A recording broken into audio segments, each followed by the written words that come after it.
नमस्कार। सत्यार्थ न्यूज में आपका स्वागत है। खनियाधाना के बीईओ ब्लॉक शिक्षा अधिकारी कार्यालय में बड़ा वित्तीय घोटाला सामने आया है। जांच में खुलासा हुआ कि कार्यालय के कुछ कर्मचारियों ने संगठित तरीके से अपने परिजनों के खातों में सरकारी फंड से करीब 1 करोड़ रुपए से अधिक की राशि ट्रांसफर कर दी। यह गड़बड़ी भोपाल स्थित कोषा एवं लेखा कार्यालय की सतर्कता से उजागर हुई। जांच का आदेश समिति गठित जैसे ही मामला उजागर हुआ, शिवपुर कलेक्टर रविंद्र कुमार चौधरी ने त्वरित कार्रवाई करते हुए 4 सदस्यीय जांच समिति गठित की। जांच की जिम्मेदारी पिछोर एसडीएम शिवदयाल सिंह धाकड़ को सौंपी गई। एसडीएम ने बताया कि अभी जांच प्रारंभिक चरण में है, लेकिन 2 सूचियां प्राप्त हुई हैं। एक में 40 लाभार्थी और दूसरे में 20 स्थायी कर्मचारियों के नाम शामिल है।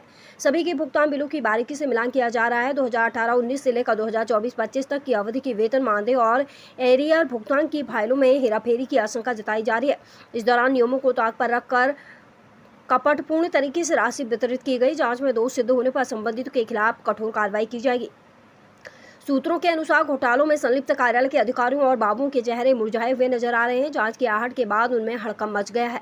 राजनीतिक प्रतिक्रिया। विधायक प्रीतम सिंह लोधी ने इस घोटाले पर प्रतिक्रिया देते हुए कहा कि मैंने पहले ही विधानसभा में ऐसे मामलों की ओर ध्यान आकर्षित किया था।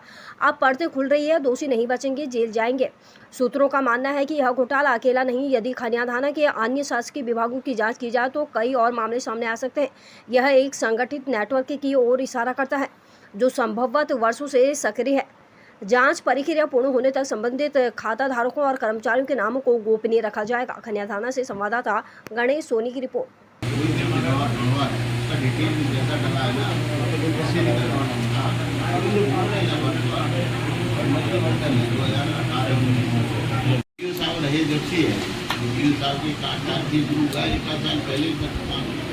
जो 19 में आ रहे हैं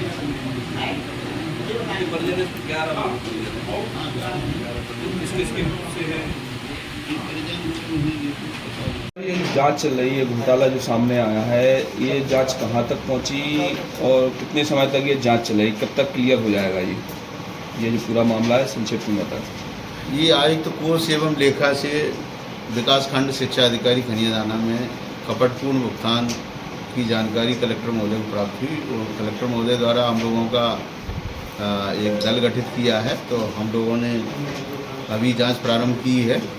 आज दूसरा दिन है और बिलों को हम लोग मिलान कर रहे हैं और अतिशीघ्र इसमें मतलब 2-3 दिन में हम लोग जांच कर लेंगे, क्योंकि बिल मिलने में थोड़ा सा टाइम मिल हो रहा है, इसलिए।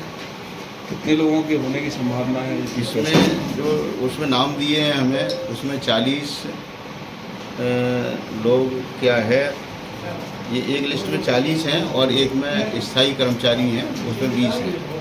तो ये सभी के बिलों का जो उनको भुगतान हुआ है वो 18-19 से 24-25 तक है। तो उस अवधि के बिलों का मिलान करके और चेक किया जा रहा है कि ये वास्तव में उनका मतलब कोई मानदेय, वेतन या कोई एरियर वगैरह है। ठीक है, इससे हटके यदि है वो कपटपूर्ण भुगतान है, तो इसको उससे मिलान किया जा रहा है। क्या कार्रवाई हो सकती है? और जो यदि गलत है, जो भी भुगतान यदि गलत है, उनके किसी उसका स्वत्व का नहीं है, वो उस पर कार्रवाई की जाएगी। गए हैं जो विभाग से जुड़े हुए अपने लोग हैं, उनके खातों में डाले गए, उसके साथ क्या करेंगे? उसका अभी हमारे संज्ञान में 11 लोग आए हैं। इसमें अभी हमारी जो सूची है उसके अनुसार 11 लोग हैं और ये 40 की जो सूची है उसमें कुछ अतिथि शिक्षक हैं, कुछ कर्मचारी हैं और 11 लोग मतलब प्राइवेट लोग। अभी 5-6 लोग ट्रेस नहीं हुए हैं कि वो प्राइवेट हैं या अतिथि शिक्षक हैं।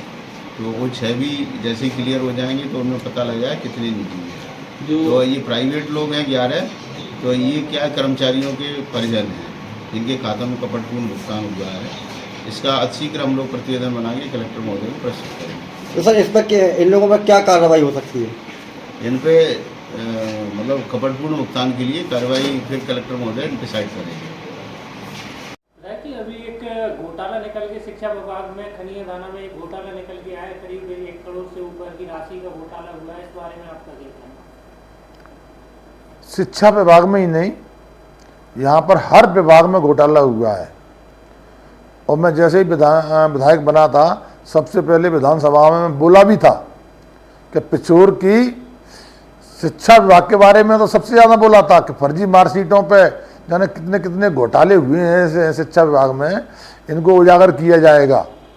और इसमें मैं उजागर में लगा हुआ हूँ, और मैं ऐसे एक नहीं, हर विभाग के घोटालों को उजागर करवाऊंगा। मैं सबकी विधानसभा में क्वेश्चन उठाऊंगा और सबकी शिकायत करके सबको उठाऊंगा, क्योंकि 30 साल जो घोटाले हुए हैं सामने तो आए, इनने अरबों करोड़ों अरबों रुपए के घोटाले किए हैं।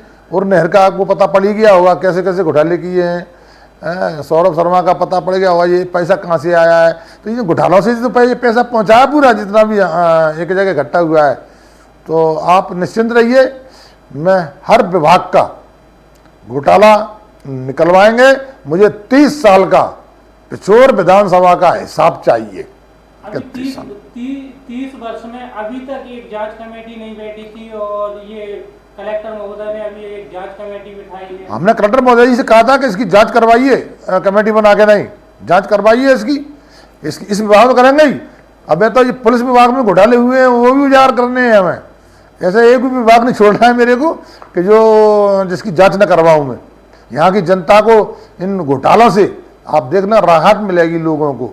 आपने देखा होगा पहले बैंक का घोटाला कितना बड़ा हुआ था, किसान कितने परेशान हुए थे। बड़ी मुश्किल से महाराज सिंधिया जी और हमने कह के मुख्यमंत्री जी सारे विधायकों ने तब 50 करोड़ रुपए डलवाया है। नहीं, किसान बेचारे शादी घर पे किसानों के, बीमार किसान घर बना रहे हैं और पैसा नहीं मिल रहा था। तो ऐसे ही हर विभाग में यही हालात है। हम सबको निकालेंगे, सबका पर्दाफाश होगा, एक भी नहीं रहेगा।